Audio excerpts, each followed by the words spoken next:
for the Engineers Without Borders Nicaragua Clean Cookstoves project. And I'm Lindsay Schneider, I'm the Vice Project Lead. Engineers Without Borders is something that kind of originated in the US, but all our projects are global, along with some local ones. And here at Georgia Tech, we're pretty lucky because it is such a well-developed thing here.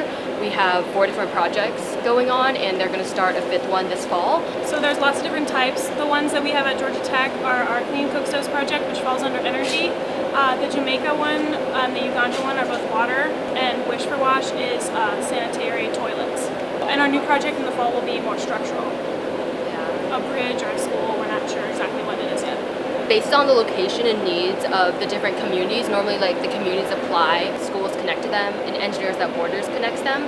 Nicaragua is actually really unique because they actually have an in-country office, and that's something that Engineers Without Borders wants to like start developing more. They only have a few right now, so more work can be done remotely and be done in the actual community.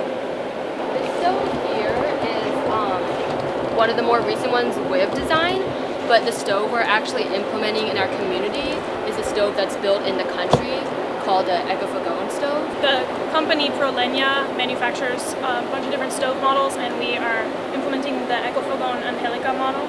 So we have like protective metal here so you don't get too close or hot or touch the hot stove.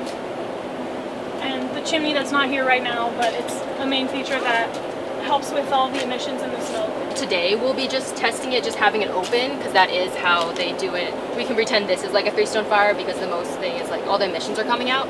But typically the one in country that we're putting in, it does have a chimney that will go through the roof and like diverts the emissions outside. Also, for metal stoves like these, the combustion chamber is a lot smaller than they're probably used to. You just only need a few sticks of wood to like typically get it going, and you just keep on feeding it. My name is Annamarie Pinion. I'm a I'm going to be a 4th year mechanical engineering student at Georgia Tech, and I am the technical lead for the project. So we're going to do a test with the 3-stone fires in the Ecofogone, and we're going to compare that data and prove that our stove actually is an improvement both with exposure and emissions. Our main concern with the stoves was for the community to reduce the emissions and exposure using these new stoves.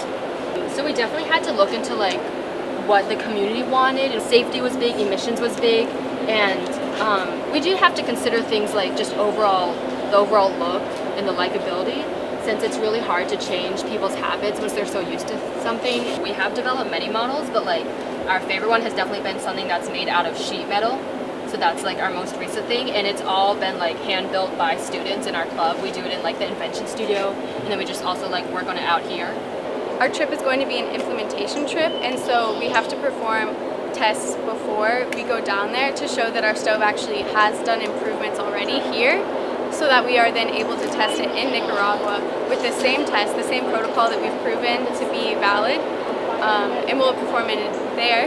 And so this tent is kind of mimicking what the stoves are in Nicaragua. We also have tarps that we're going to set up eventually. By the end of July, we really hope to have a full-on environment where we can test that is as close to Nicaragua conditions as we can get here at Tech. Right now, we're just trying to set up our protocol for when we get in the country. We're going to try to use 3 sensors per household and set them up in the same orientation in each household in order to prove that these stoves improve the exposure to the community as well as improve emissions overall.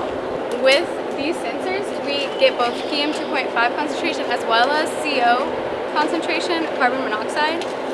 Both of those are things that we're going to try to use to test, if our stove is an improvement upon the 3-stone fire that the community is currently using. So this is what the people are dealing with right now, and there's a lot of respiratory health issues. So that was our main goal coming into the project, was to tackle that problem.